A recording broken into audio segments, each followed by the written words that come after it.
Arrancamos hablándoles de noticias falsas, uno de los fenómenos más estudiados de estos últimos años, Estíbaliz, sobre todo porque estas fake news tienen un efecto directo en cuestiones como por los procesos electorales, lo estamos viendo. Y eso lo vamos a ver a continuación, todos esos efectos, las consecuencias que podría tener. Para empezar, la principal plataforma de mensajería instantánea, WhatsApp, limita el reenvío de mensajes, lo hacen, asegura la compañía, para combatir el spam y las noticias falsas. De esta forma se acota la distribución de mensajes a un máximo de 20 grupos a la vez. En India, donde la compañía cuenta con el mayor número de usuarios, se han producido varios incidentes violentos por la difusión de bulos. La limitación será incluso mayor. Bueno, pues pasa de 20 a 5 es el límite de mensajes por parte de WhatsApp, un asunto que vamos a tocar esta mañana con Noemí Brito, que es responsable del área de Derecho de la Tecnología de SECA Magán Abogados. Noemí, ¿qué tal? Muy buenos días. Muy buenos días. ¿Esto ya es un buen paso o todavía hay que limitarlo un poquito más? Bueno, yo creo que esto es un esfuerzo que hacen pues, las plataformas tecnológicas, también auspiciado por las autoridades competentes. Quiero decir que al final el problema de fake news es un problema muy grave, no solamente por las repercusiones personales que tienen determinadas personas y usuarios, sino también en lo que son cuestiones vinculadas con la libertad de información, la libertad ideológica y todo lo que tiene que ver con los procesos electorales, ¿no? En estos momentos la Comisión Europea está muy preocupada de cara a las elecciones europeas de 2019 y bueno, ha puesto en marcha un plan de acción muy duro y un código de buenas prácticas a la que precisamente está adherido Facebook, que está conectado directamente con WhatsApp. O sea, es decir, son medidas que están directamente entroncadas precisamente con proyectos e iniciativas a las que voluntariamente se han adherido estas plataformas, pero que también están un poco impulsadas desde las autoridades para favorecer los derechos personales y fundamentales de las personas. Claro, que no sé hasta qué punto se puede acotar este mar inmenso que es Internet, pero sí con los principales motores que son Facebook o WhatsApp, que está asociado a Facebook, pues empezar por ahí es una buena medida. Esto de limitar, por ejemplo, la difusión en los grupos de determinadas noticias, ¿es útil a tu juicio? Yo creo que el problema, cada vez se habla más del tema de la desinformación. La desinformación ya es algo crucial, es casi tan importante como la propia información en Internet, con lo cual yo creo que al final todo este tipo de iniciativas, medidas, pues son importantes precisamente para generar opinión. Los ciudadanos tienen que tomar decisiones sobre la mejor información disponible en la red. Pensamos muchas veces que en Internet todo lo que fluye es verdad y sobre eso tomamos consecuencias casi directas e inmediatas. A veces las personas no piensan ni toman esa información como realmente debe ser. Por lo tanto, yo creo que todo este tipo de medidas no hacen más que incentivar precisamente el hecho de que la información sea cada vez más útil, más de valor y que las decisiones que las personas toman dentro y fuera de Internet sean lo más fundamentadas posible. ¿Y qué objetivo se busca con las fake news? ¿Qué se pretende lograr con ellas, Noemí? Fundamentalmente, ¿Quién empieza a propagarlas? Fundamentalmente es que no nos damos cuenta, pero como nos queremos casi todo lo que fluye por Internet, al final el fake news trata de generar corrientes de opinión a diferente nivel, pues para comprar cosas o para votar. Es decir, al final son fórmulas que se utilizan por las empresas y por otras entidades, no solamente por las empresas, para generar esas corrientes de opinión y que las personas se muevan con las tendencias propias ideológicas o de opinión en Internet.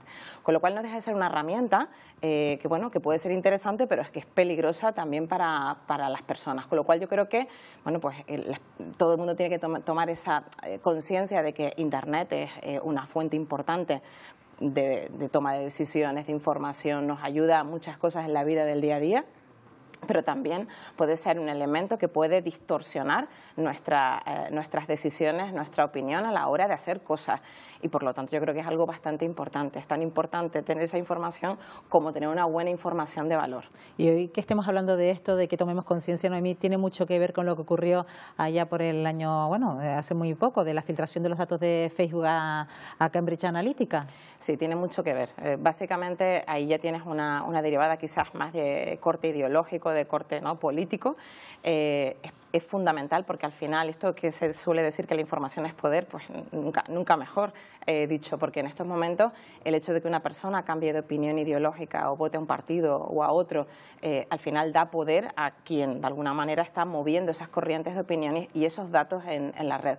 Con lo cual tenemos que ser conscientes que a veces pues, el seguir una tendencia, dar un me gusta, también al fin y al cabo está dando poder a terceros para luego tomar decisiones sobre nuestra vida. Claro. Es muy importante también la influencia que tienen estas redes a la hora de difundir mensajes. Hay un partido en auge que todo el mundo conoce, del que tanto se habla últimamente, se llama Vox, que utiliza precisamente esos canales para dar a conocer pues sus ideologías, y les está funcionando muy bien, y por ahí se están moviendo, y por ahí por donde se tienen que mover el resto de partidos. Exactamente. Yo creo que ahora la Internet no deja de ser un medio más de difusión de ideas, de programas políticos. Es decir, eso no es que esté mal. Lo que no se puede hacer es trazar perfiles ideológicos de las personas a raíz de este tipo de canales. Eso está totalmente vedado. De hecho, la Agencia Española de Protección de Datos ha puesto mucho hincapié en este tema con un último informe, además muy determinante en ese sentido, pero la realidad es que al final Internet ayuda a muchas organizaciones a saber qué quieren sus usuarios, que eso no es que esté mal. Es decir, muchas veces para definir determinados programas y realmente sobre las necesidades reales de la gente, pues a veces tenemos que escucharlo, y tenemos que escucharlo a través de los canales que normalmente utilizan. Pero eso puede ser un arma de doble filo desde el punto de vista de que se tiene que hacer con ciertas garantías adecuadas a la protección de las personas. Y las personas tienen que saber que cuando se mueven por Internet y ofrecen esa información, pues evidentemente están dando también mucha arma a aquellos que los escuchan. Y como usuarios podemos diferenciar, Noemí, cuáles son noticias falsas de las que no lo son. ¿Somos capaces de hacerlo o a qué tenemos que recurrir para saber identificarlas? Yo creo que en estos momentos muy pocas personas realmente leen con detenimiento la información que fluye por Internet. Si nos limitamos solo por impulso a ya hacer viral un titular que hemos visto. Evidentemente, sí. Muchas veces al final terminas casi por la inmediatez que te supone el propio Internet a dar me gusta, a compartir casi sin pensar, sin leer, sin contrastar.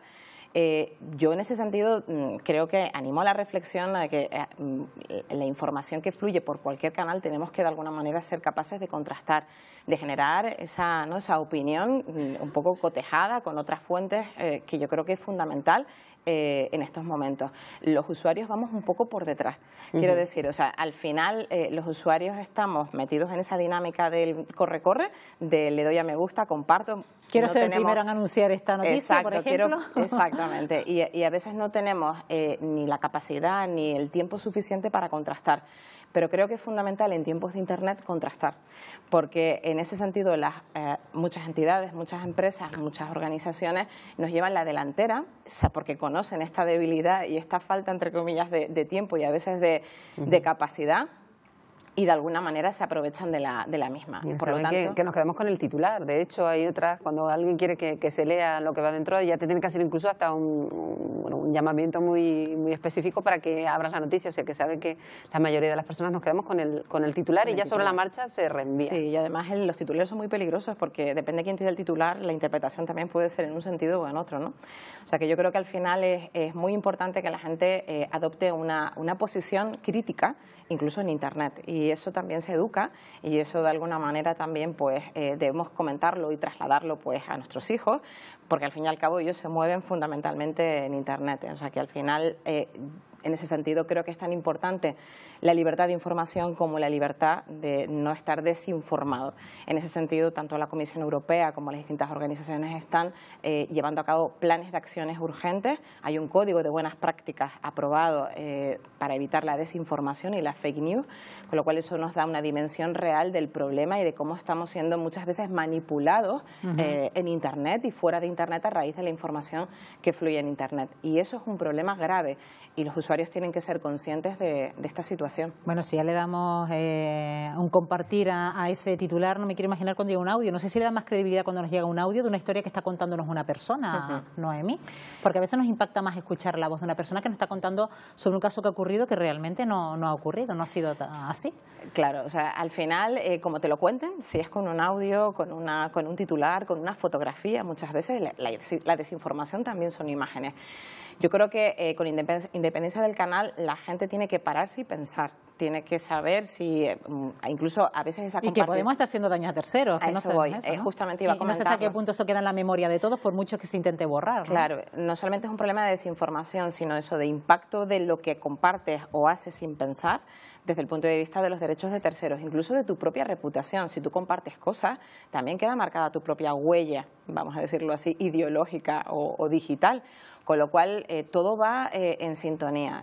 Yo creo que en ese sentido eso, los usuarios tendrán que ser más responsables por sí mismos y por terceros. Claro, y sobre todo porque estos bulos, ya decíamos, a lo mejor en nuestro entorno pues puede quedar en eso, en una falsa noticia de un niño desaparecido, de una enfermedad que se distribuye por los colegios o de una alerta meteorológica que no es tal, pero cuando nos vamos a otros países como la India o recientemente en México, puede acabar con la muerte de 2 personas por un bulo en el que los consideraban unos asesinos, no eran tal, y bueno, y fueron pues, el impacto puede ser, sí, el impacto es total, porque además como Internet es absolutamente viral, desde que tú distribuyes una información y es mínimamente creíble, pues evidentemente hay personas que la pueden, ¿no?, interpretar de una manera y de otra, y el impacto puede ser mortal, como comentas, ¿no? Entonces serían los casos más extremos, claro, por supuesto, pero evidentemente es importante. Pues seguramente que tendremos que aprender a filtrar sobre toda esa información que nos llega a través de las redes sociales. Noemí Brito, como siempre, gracias por estar aquí en Buenos Días Canarias. Nada, un placer. Hasta la Buenos próxima. días.